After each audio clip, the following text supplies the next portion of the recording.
Hola, queridos estudiantes, ¿cómo están? Espero se encuentren bien. Bueno, hoy día vamos a continuar viendo, ¿cierto?, el tema de nuestra unidad, que se llama diversidad cultural, y vamos a seguir profundizando sobre, ¿cierto?, las culturas de nuestros pueblos originarios, ¿ya? La clase de hoy se trata sobre los mitos y leyendas que nos han entregado, ¿cierto?, estas ricas culturas las cuales aún, ¿cierto?, todavía conviven con nosotros, alguna de ellas. El repaso express. Primero, en las clases anteriores hemos analizado los conceptos de diversidad cultural desde el ámbito global, o sea, vimos, ¿cierto?, lo que significaba la diversidad cultural en términos generales, vimos lo que conlleva, ¿cierto?, en la acción de la interculturalidad, el intercambio cultural, la migración, muchas cosas que se van relacionando y que van, de cierta manera, complementando esta idea y estas nociones que nosotros tenemos, ¿cierto?, de acuerdo a lo que es la diversidad cultural, ¿ya? Y también revisamos, ¿cierto?, dentro de las clases que siguieron, cómo esta idea de diversidad cultural se lleva a la práctica.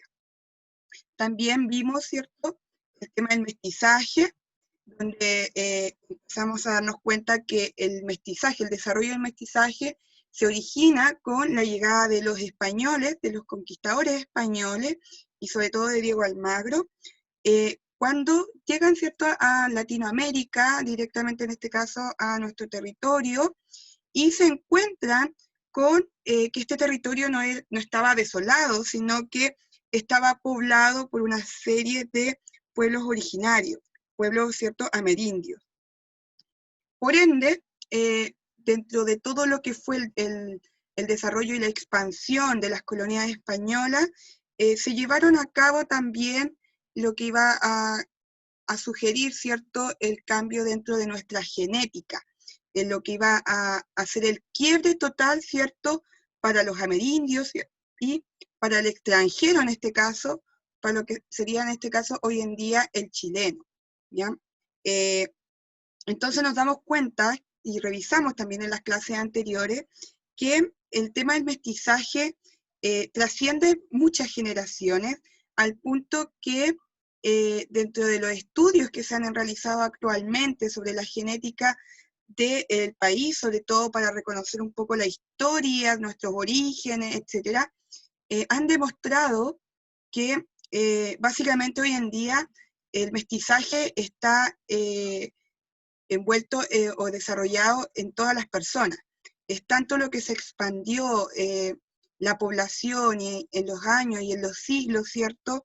Y el desarrollo también de los intercambios culturales y toda esta diversidad cultural también da pie para que el mestizaje se haya, ¿cierto?, proliferado y hoy en día, ¿cierto?, exista una realidad muy distinta a lo que pasaba hace siglos atrás, ¿cierto?, con nuestros pueblos amerindios, donde no había, ¿cierto?, este mestizaje. También vimos, ¿cierto?, nuestros pueblos originarios, revisamos los mapas de dónde se situaban estos pueblos a lo largo del país. Eso nos permitía un poco entender qué tipo de culturas llevaban, ¿cierto? Nos permitía poder comprender, por ejemplo, el desarrollo de diferentes tecnologías dentro de nuestros recursos naturales, la pesca, la agricultura, el ganado, ¿cierto? Eso va a ir variando de acuerdo también a los territorios, y también van a ir desarrollando estrategias más complejas también de acuerdo al tipo de territorio, puesto que los pueblos tienen una conciencia, ¿cierto?, muy arraigada al concepto de la naturaleza, por lo tanto no la sobreexplotan.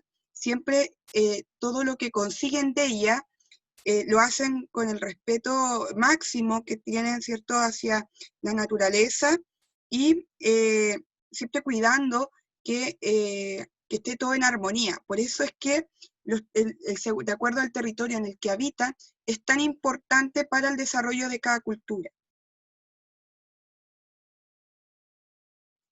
Hoy día vamos a revisar un poquito, ¿cierto?, lo que son los mitos y leyendas chilenas. Yo creo que más de alguna hemos escuchado nosotros, ¿cierto?, de nuestros padres, de nuestros abuelos, etcétera. Y para quienes no conocen un poco la cultura criolla de chilena en relación a estos conceptos, ¿cierto?, sobre los mitos y leyendas, sobre nuestras historias ancestrales, sería también una posibilidad para que también entendieran cómo se desarrolla nuestra cultura, ¿ya? Porque los mitos y leyendas tienden a reflejar, ¿cierto?, también el pensamiento de una época y de un lugar, por lo tanto, que en este caso sería la forma en que veía, ¿cierto?, los contextos sociales y culturales de acuerdo a cada uno de los lugares donde como habitaban en esta historia, ¿ya? En ese sentido, nosotros vamos a entender que cuando hablamos de mitos y leyendas, ¿cierto?, nos hacemos referencia sobre la mitología chilena, ya que es el nombre que se le da justamente al conjunto de mitos y leyendas que se constituyen por tradiciones diversas dentro del territorio en Chile y que conforman justamente el conjunto de la leyenda y la mitología también sudamericana, ¿ya? Imagino que en otras partes del mundo también, ¿cierto?, con todos sus pueblos originarios, deben tener sus propias leyendas, ¿cierto?, sus propios mitos, sus propios relatos de cómo se va traspasando de repente información, cuentos, ¿cierto?, vivencia, experiencia, etcétera, de generaciones a generaciones, ¿ya? ¿Cuáles son las diferencias entre los mitos y las leyendas? Primero, los mitos son relatos sobre seres sobrenaturales, ¿ya? Como dioses, monstruos, que sirven para explicar determinados hechos o fenómenos, ¿ya? Ahí es cuando nosotros vamos a conocer varias como mitos chilenos que buscan ser relatados metafóricamente. Entonces, tienden a tener personajes, ¿cierto?, como utópicos, como justamente sobrenaturales, como superheroínos, etc. Las leyendas, en cambio, perdón, son relatos de sucesos maravillosos o imaginarios encuadrados en ciertos momentos históricos. Ya, por ejemplo, cuando uno habla, no sé, de cuentos medievales, de los dragones, etcétera, ahí nosotros estamos viendo, por ejemplo, cuando hablamos de un cuento medieval donde incluye dragones y ese tipo de cosas, hablamos de un mito, ¿cierto? Porque tendríamos seres sobrenaturales, dioses o monstruos. Y las leyendas en este caso sería, por ejemplo, cuando hablamos de un cuento medieval donde se narren historias extraordinarias, como el de rescatar a una princesa, como es muy habitual, donde se tiene que pasar batalla, que no necesariamente tiene que caer en contextos irreales o como sería en este caso los seres como sobrenaturales, pero sí uno puede como imaginar una historia un poco más fantástica, ¿ya? Y que está dentro de la posibilidad, ¿cierto?, que pueden suceder. Entonces, ustedes van a encontrar muchas de este tipo de cuentos y que se les considera mitos y leyendas justamente porque están arraigadas a historias que buscan contar las culturas, ¿ya? Historias que tienen relación con experiencias que han vivido ciertas culturas, ya sean, pueden ser tanto de los pueblos originarios como de la cultura chilena, en el sur, por ejemplo, en el sur es un lugar donde, pero tienen muchísimas historias, mitos y leyendas sobre seres mitológicos, sobre el bosque, etc. Entonces, va a ir como teniendo una variedad. Van a encontrar una variedad de tipos de historia. Vamos a ver algunos ejemplos. Algunos ejemplos de mitos y leyendas que son súper conocidos dentro de nuestra cultura. Está, por ejemplo, la pincoya, el trauco, las historias del Tuetué, acá en la zona centro, por ejemplo, el Caleuche en el sur, la Ñañuca, por ejemplo, hacia el norte, o la Llorona, que es sumamente transversal, esta historia que incluso es una de las historias que atraviesa generaciones y generaciones y que de cierta manera buscan como sellar una tradición de cuentos chilenos, ¿ya? Porque muchas veces hay historias que no necesariamente eh, radican como en hechos extremadamente reales, o se buscan ciertas similitudes con situaciones de hechos reales. Entonces, por eso de repente tienden a ser historias que causan muchas extrañezas, y al mismo tiempo, como están situadas en lugares que uno conoce muchas veces, como por ejemplo el Trauco, que se relaciona un poco como con el sur, ¿cierto? El Caleuche, el Chiloé. Entonces, son sumamente importantes también que nosotros tengamos claro de dónde vienen estas leyendas, estos mitos, ¿ya? Y cuáles eran los propósitos de ser como también esta forma de contarla, y que de pase en boca, porque la mayoría de estas leyendas no se encontraban escritas principalmente al inicio, después se van transcribiendo al papel, pero son historias que al principio pasaban de generación en generación, de boca en boca, de familia a familia, de noche en noche. O sea, eran historias que iban pasándose eh, con el tiempo y que han perdurado hasta el día de hoy. Quiero que veamos un mito, una historia, un video cortito sobre una de las leyendas chilenas. En este caso es una leyenda mapuche, un mito mapuche, que es Caicay y Tren Tren Bilú.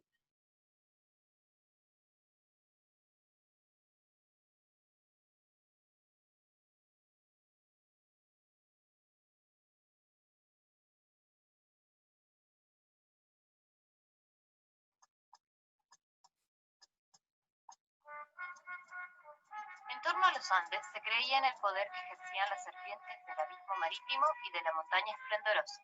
Estas serpientes mantenían una historia de conflictos que se refleja en la leyenda de Tren Tren y Caicay Bilú, cuando se enfrentaron por el futuro del pueblo mapuche. Caicay Bilú es la serpiente marina que tiene poder para dominar el mar, y Tren Tren Bilú es la serpiente terrestre que tiene poder para dominar la tierra. Según los mapuches, estas dos serpientes eran originalmente los hijos de los villanes más poderosos: Antú, el sol, y Peripillán, el fuego.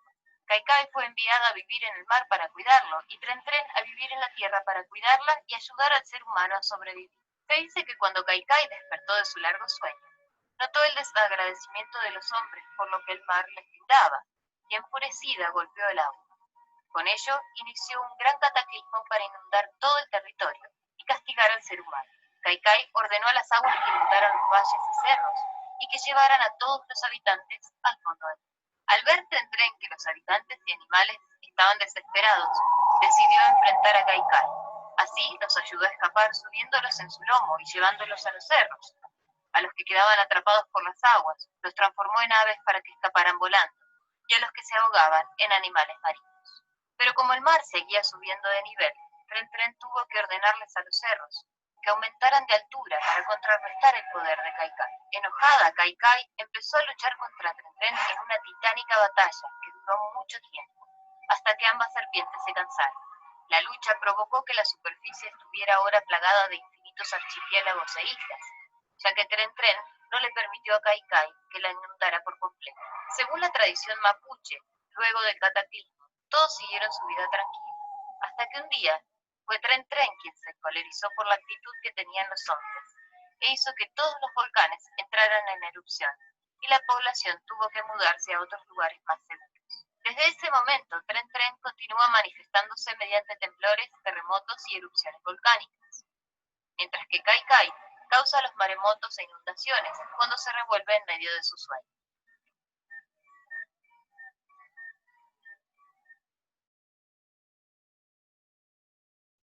Ya. Por ejemplo, acá nosotros conocemos, ¿cierto?, la historia un mito mapuche, que es la historia de Caicay y Tren Tren, que también hace relación a el tema de los fenómenos naturales. O sea, Caicay es la representación de lo que nosotros conoceríamos, ¿cierto? Como los tsunamis o los maremotos, ¿cierto? Como que hace que la gente corra hacia las alturas. Y Tren Tren es la representación de lo que hoy nosotros conoceríamos como los terremotos, el movimiento de la tierra.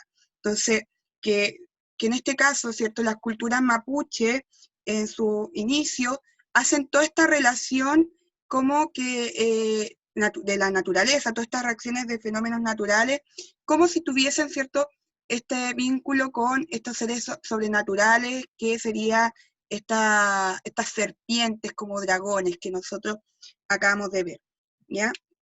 Entonces, ahí ustedes se pueden dar cuenta un poquito cómo a partir, ¿cierto?, del cuento, del relato, de la metáfora, también se van relacionando cosas que tienen derechamente que ver con la cultura de donde surge, en este caso, por ejemplo, la cultura mapuche. Entonces, así ustedes también se van a encontrar con varias mitos y leyendas que tienen relación con a la cultura a la que pertenecen. Por ejemplo, la pincoya, que está asociado, ¿cierto?, con la pesca, con la cultura pesquera, por ejemplo, del sur. Entonces, ahí ustedes tienen que ir notando esas cositas que les va a permitir internalizarse un poco más en lo que es la cultura de nuestros pueblos originarios, y cómo esos pueblos originarios también han ido mezclándose, ¿cierto?, con este tema del mestizaje, y a partir también de todas estas historias, se ven, se ven cómo se empiezan a homogeneizar, o sea, cómo se empiezan a hacer una. Entonces nos vamos a encontrar con leyendas que pareciesen ser, ¿cierto?, de ciertas culturas, pero son más actuales, o que son leyendas netamente como ya de la cultura chilena y no necesariamente de un pueblo originario, etc. Porque justamente desde ahí empieza a configurarse toda estos relatos, ¿ya? Eso. Bueno, con lo que acabamos de ver hoy día, la idea es que ustedes puedan también buscar información. Vamos a empezar nuestro proyecto artístico que tiene que ver con las ilustraciones de mitos y leyendas chilenas. Van a tener que buscar y escoger de toda la lista o de todo lo que puedan encontrar, ¿cierto?, un mito o leyenda chileno, ¿ya?, que les llame la atención, que les haya gustado, que les haya llamado la atención por el nombre, etcétera. Leerlo con atención, lea la historia completa, trate de buscar siempre la historia mucho más, que esté más cerca a la historia original. ¿Ya? Hay muchas veces que nos encontramos con resúmenes, y cuando tenemos resúmenes de la historia, de repente como que se nos saltan partes importantes, etc. Trate de buscar la historia completa, léala con atención, ¿ya? Y a partir de lo que usted haya entendido, de lo que le haya gustado, de lo que haya imaginado, va a crear una ilustración original y creativa sobre el mito o la leyenda seleccionada. ¿Qué quiere decir original? Que no puede existir, ¿cierto?, un plagio, ¿ya? O sea, usted tiene que crear una ilustración propia, no puede ser basada ni copiada de internet, ni los personajes tampoco sacados ni copiados de internet, ni de ninguna otra parte. Tiene que ser todo original, todo suyo, ¿ya? Eso va a ser importante dentro de esta actividad. ¿Qué materiales pueden ocupar? Pues bueno, pueden usar la croquera o usar también una hoja de blog. Lo importante es que ocupen una hoja blanca, ¿ya? El tamaño que más les acomode, tamaño carta, si es posible, como mínimo, y una hoja de blog, ¿cierto?, tamaño 99 como máximo, ¿ya? Esas son como las medidas. Ustedes pueden variar entre esas dos medidas.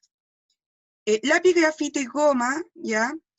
Lápices de colores, marcadores o pintura, ustedes ven y deciden cuál escoger de esta lista. Ya puede ser los lápices de colores, puede ser los marcadores, pueden ser pinturas. Entre las pinturas puede escoger acrílica, témpera o acuarela. Siempre es una sola de estas. Si usted quiere trabajar con técnicas mixtas y quiere combinar lápices de colores con pintura, yo no tengo ningún problema, ¿ya? Lo que sí me voy a preocupar y que voy a estar pendiente en la entrega de los trabajos es que procuren que el trabajo esté limpio y bien pintado. No quiero estos dibujos, estas ilustraciones pintadas a la rápida, como si se tratara de un trabajo de un estudiante de kinder o de primero básico. No, yo quiero un trabajo ya a la altura de chicos de séptimo, donde ustedes van a tener que tener mucho más cuidado a la hora de dibujar y pintar, ¿ya? Yo sé que ustedes van a ir dominando esas técnicas que son un poco complejas, pero que con la práctica sea sumamente fácil. Eso, chiquillos, es lo que vamos a ver hoy día. Y en la próxima clase vamos también a conocer algunos otros mitos y leyendas para que nos internalicemos un poco más en esta forma en que se grafica, ¿cierto?, las historias. Así que hasta la próxima, chiquillos. Nos vemos en las clases online.